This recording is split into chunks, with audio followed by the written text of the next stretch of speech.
News live കൊച്ചിയിലേക്ക് സ്വാഗതം. ഈ വാർത്തകൾ നിങ്ങൾക്കായി അവതരിപ്പിക്കുന്നത് Leotech solar solutions powered by Mile food stuffs Mookkannoor, Grazia tours and travels near Cochin airport and Cochin Kalabhavan Angamaly franchise. Thiruvananthapuram കോർപ്പറേഷനിലെ തോൽവിക്ക് കാരണം സംഘടനാ വീഴ്ച. സിപിഐഎം ജില്ലാ സെക്രട്ടേറിയറ്റിൽ വിമർശനം. തദ്ദേശ തെരഞ്ഞെടുപ്പിൽ തിരുവനന്തപുരം കോർപ്പറേഷനിലെ തോൽവിക്ക് കാരണം സംഘടനാ വീഴ്ചയെന്ന് സിപിഐഎം ജില്ലാ സെക്രട്ടേറിയറ്റിൽ വിമർശനം. ചുമതലപ്പെടുത്തിയവർ ഉത്തരവാദിത്വം നിർവഹിച്ചില്ല. പല വാർഡുകളും ജയിച്ചെന്ന് പ്രതീതിയുണ്ടാക്കി പ്രവർത്തനമുഴപ്പിയെന്നും വിമർശനം. പലയിടങ്ങളിലും അമിതമായ ആത്മവിശ്വാസമുണ്ടായെന്നും പാർട്ടി വിലയിരുത്തി. 45 വർഷത്തിന് ശേഷമാണ് സിപിഐഎമ്മിന് തിരുവനന്തപുരം കോർപ്പറേഷൻ നഷ്ടമാകുന്നത്. തിരുവനന്തപുരം കോർപ്പറേഷനിൽ ഏറ്റവും കൂടുതൽ വോട്ട് നേടിയത് എൽഡിഎഫ് ആണെങ്കിലും അത് വിജയത്തിലേക്ക് എത്തിയില്ല. സംസ്ഥാന സെക്രട്ടറി എം.വി. ഗോവിന്ദൻ പങ്കെടുത്ത ജില്ലാ സെക്രട്ടേറിയറ്റിലാണ് വിലയിരുത്തൽ ഉണ്ടായത്. ഓരോ വാർഡിലും ഓരോ ഏരിയ കമ്മിറ്റി അംഗത്തിനെ ചുമതലപ്പെടുത്തിയിട്ടുണ്ടായിരുന്നു. എന്നാൽ ഇവർ കൃത്യമായി പ്രവർത്തിച്ചില്ല. വാളയാറിലെ ആൾക്കൂട്ട കൊലപാതകം. കുടുംബത്തിന് 10 ലക്ഷത്തിൽ കുറയാത്ത നഷ്ടപരിഹാരം നൽകും ഉറപ്പു നൽകി ജില്ലാ ഭരണകൂടം.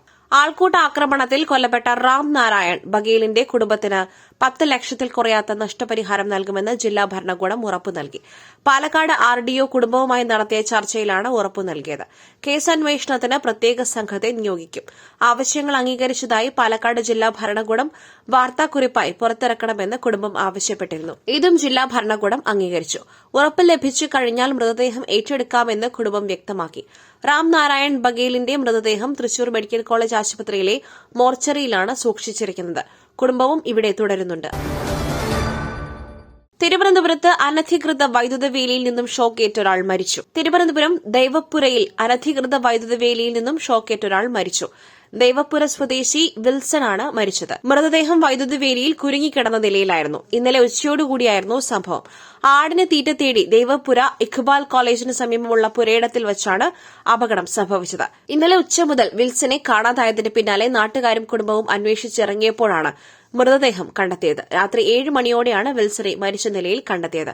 വന്യമൃഗങ്ങളിൽ നിന്നും കൃഷിഭൂമിയെ സംരക്ഷിക്കുന്നതിനായാണ് സ്ഥലമുടമ അനധികൃത വൈദ്യുത വേലി സ്ഥാപിച്ചത്. സംഭവസ്ഥലത്ത് പോലീസും കെഎസ്ഇബി അധികൃതരും എത്തി പരിശോധന നടത്തി. ഓഫീസുകൾക്ക് നേരെ കല്ലേറ്. പെരിന്തൽമണ്ണയിൽ സിപിഐഎം ലീഗ് സംഘർഷം. മലപ്പുറം പെരിന്തൽമണ്ണയിൽ സിപിഐഎം മുസ്ലിം ലീഗ് ഓഫീസുകൾക്ക് നേരെ കല്ലേറ്. പട്ടാമ്പി റോഡിലെ സിപിഐഎം ഓഫീസിനും കോഴിക്കോട് റോഡിലുള്ള ലീഗ് ഓഫീസിനും നേരെയാണ് കല്ലേറ്. സംഭവത്തിൽ നജീബ് കാന്തപുരം എംഎൽഎയുടെ നേതൃത്വത്തിൽ മുസ്ലിം ലീഗ് പ്രവർത്തകർ പെരിന്തൽമണ്ണയിൽ റോഡ് ഉപരോധിച്ച് പ്രതിഷേധിക്കുകയാണ്. 3 പതിറ്റാണ്ടുകൾക്ക് ശേഷം പെരിന്തൽമണ്ണ മുനിസിപ്പാലിറ്റി എൽഡിഎഫിൽ നിന്നും യുഡിഎഫ് ഇത്തവണ പിടിച്ചെടുത്തിരുന്നു. അംഗങ്ങളുടെ സത്യപ്രതിജ്ഞയ്ക്ക് ശേഷം വൈകിട്ട് നടത്തിയ ആഹ്ലാദ പ്രകടനത്തിനിടെ സിപിഐഎം ഓഫീസിന് നേരെ കല്ലേറുണ്ടായെന്ന് പ്രവർത്തകർ ആരോപിച്ചു. തുടർന്നാണ് സിപിഐഎം പ്രവർത്തകർ സംഘടിച്ചെത്തി ലീഗ് ഓഫീസ് തകർത്തത്. തിരുവനന്തപുരം മേയർ സ്ഥാനത്തേക്ക് മത്സരിക്കുവാൻ സിപിഐഎം മാറി നിൽക്കുന്നത് ഗുണം ചെയ്യില്ലെന്ന് വിലയിരുത്തൽ.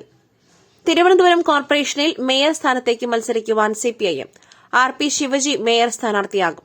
മത്സരിക്കാതെ മാറി നിൽക്കുന്നത് ഗുണം ചെയ്യില്ലെന്ന വിലയിരുത്തലിലാണ് തീരുമാനം. ഇതിനിടെ മേയർ സ്ഥാനത്തേക്ക് മത്സരിക്കുമെന്ന് യുഡിഎഫും അറിയിച്ചു. സ്ഥാനാർത്ഥിയെ 24-ന് തീരുമാനിക്കും. 24-ന് കൌൺസിലർമാരുടെ യോഗത്തിലാണ് സ്ഥാനാർത്ഥിയെ തീരുമാനിക്കുക. അതേസമയം ഏറെക്കാലം നീണ്ടുനിന്ന ഇടതുഭരണം അവസാനിപ്പിച്ചാണ് തിരുവനന്തപുരം കോർപ്പറേഷനിൽ ബിജെപി അധികാരത്തിലേക്ക് എത്തുന്നത്. വലിയ ആവേശത്തോടെയാണ് അംഗങ്ങൾ സത്യപ്രതിജ്ഞ ചെയ്യാനായി എത്തിയത്.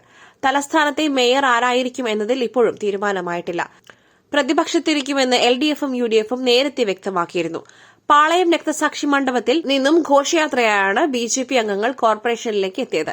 ഒപ്പം ബിജെപി സംസ്ഥാന അധ്യക്ഷനും കേരളത്തിന്റെ ചുമതലയുള്ള ദേശീയ നേതാവ് പ്രകാശ് ജാവ്ദേക്കറും മറ്റ് പ്രമുഖ നേതാക്കളും. ബിജെപിക്ക് ആർ ശ്രീലേഖയോ വി രാജേഷോ അതോ അപ്രതീക്ഷിത മേയർ വരുമോ എന്നും തീരുമാനമായിട്ടില്ല. പുട്ടു രുചികരമാവണമെങ്കിൽ മയിലിന്റെ പുട്ടുപൊടി തന്നെ വേണം. അതിന് ചെമ്പാപ്പുട്ടാണെങ്കിലും അങ്ങനെ തന്നെ. മയിൽ റൈസ് ആൻഡ് ഫുഡ് പ്രൊഡക്ട്സ്, ശ്രേഷ്ഠം സമ്പുഷ്ടം. 10 വർഷത്തിനിടെ കീഴടങ്ങിയത് 8722 മാവോയിസ്റ്റുകൾ. 509 സുരക്ഷാ ഉദ്യോഗസ്ഥർ കൊല്ലപ്പെട്ടു. ഏറ്റവും കൂടുതൽ ഛത്തീസ്ഗഡിൽ.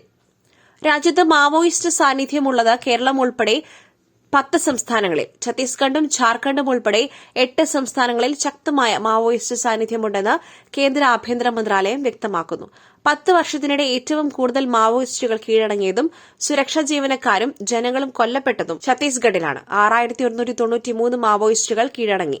381 സുരക്ഷാ ജീവനക്കാരും 748 സാധാരണ ജനങ്ങളും ഛത്തീസ്ഗഡിൽ മാവോയിസ്റ്റ് ആക്രമണത്തിൽ കൊല്ലപ്പെട്ടു. കൊല്ലത്ത് പോലീസ് സ്റ്റേഷനിൽ കയറി എസ്ഐയെ ഭീഷണിപ്പെടുത്തി.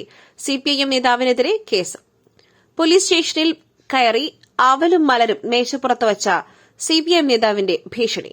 കൊല്ലം ഇരവിപുരം പോലീസ് സ്റ്റേഷനിലാണ് സംഭവം. സിപിഐഎം ഏരിയ കമ്മിറ്റി അംഗവും മുൻ കൌൺസിലറുമായ സജീവും കൂട്ടരുമാണ് എസ്ഐക്ക് നേരെ ഭീഷണി മുഴക്കിയത്. മറ്റൊരു വാർത്തയുമായി കണ്ടുമുട്ടുന്നതുവരെ നന്ദി, നമസ്കാരം.